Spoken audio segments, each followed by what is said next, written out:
This summer, we've seen some truly horrendous cases in Canada's criminal justice system. It's just part of a general trend that we've seen since this Liberal government came to power in late 2015. One of the key points under this Liberal government that has really accelerated the rise of crime in our country were legislative changes that they made under their majority government in 2018. These legislative changes relaxed the bail system, relaxed the sentencing system, and has resulted in our prisons being emptied of violent criminals who are now out on our streets committing violent crimes over and over and over again.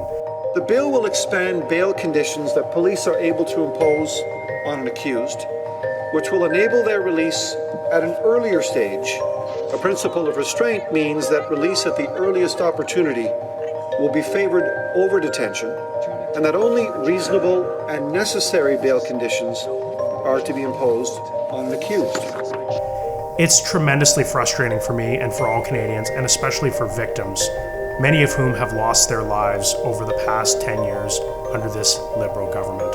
Recently this summer, I was in Kelowna, where I had to meet with a friend of Bailey McCourt. Bailey was murdered by her estranged husband a mere 3 hours after he was convicted of violent crimes against her. He was found to have been choking her, beating her. He slashed a table with a machete. This was a violent, disturbed man who was out on bail. On that fateful day, he was convicted of these violent crimes. And yet the prosecutors, the people who are supposed to be fighting to put dangerous people behind bars, together with the defense counsel, said, yes, he's been convicted of this serious crime, but we're fine waiting 10 weeks until his sentencing, so we'll just let him back out on the street for him to await sentencing. Within 3 hours and 4 kilometers from the very courthouse where he was convicted, he brutally murdered Bailey McCourt with a hammer. This innocent woman who had lived in fear for years was failed by our justice system, which put the priorities and the rights of a violent murderer ahead of the right of this innocent woman who just wanted to live her life free from fear. It's unacceptable in our justice system when violent repeat offenders are being let out on the street faster than a Canadian can get a knee surgery or get seen in an emergency room. There's something seriously and fundamentally wrong in this country that's happened under this Liberal government, and it needs to change.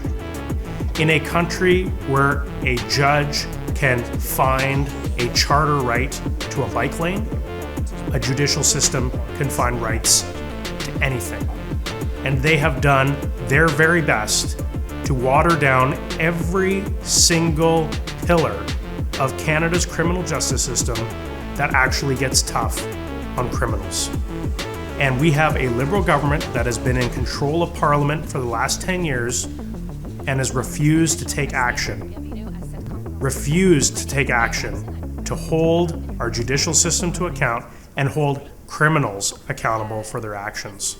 We have a country where people are being murdered in their own homes, where people are being charged for having the temerity to stand up and defend themselves, and we have a Liberal Minister of Justice who's making jokes about it, who's poking fun, who says, this isn't the Wild West. It's wrong.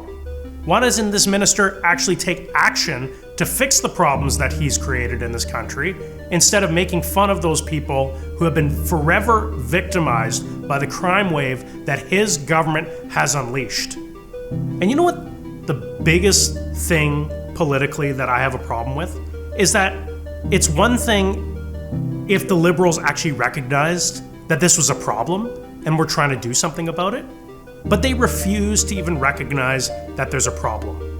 That's what Minister Fraser's statement suggests, is that they really don't think that there's a systematic problem in our justice system, and they're certainly not going to make any efforts to change the justice system unless they're forced to by Conservatives. And that's exactly what we're going to be forcing them to do over this next parliamentary session. But make no mistake, if left to their own devices, this Liberal government would do absolutely nothing to address violent crime, because frankly, they don't see a problem. And I know that a lot of the country is talking about bail reforms as the end-all, fix-all, but ultimately, laws and writing laws do not just fix a problem with the flip of a switch. And the fact that they aren't willing to be held accountable and to take action to fix those problems that they've created because they refuse to recognize that they were the cause of the problems is irresponsible. They're putting Canadians' lives at risk because they don't want to admit that they were wrong. I'm not going to say that there aren't any consequences for criminals in this country, but the fact is that the criminal penalties and the consequences that criminals in this country faced prior to the Liberal government being elected in 2015 is far less today than it was then. And the outcome couldn't be more clear. Our streets are less safe, they are more violent, we are seeing the severity and the frequency of violent crime increasing in our country like we've never seen it before, and it's directly linked to this Liberal government's continued policy of appeasement towards violent criminals.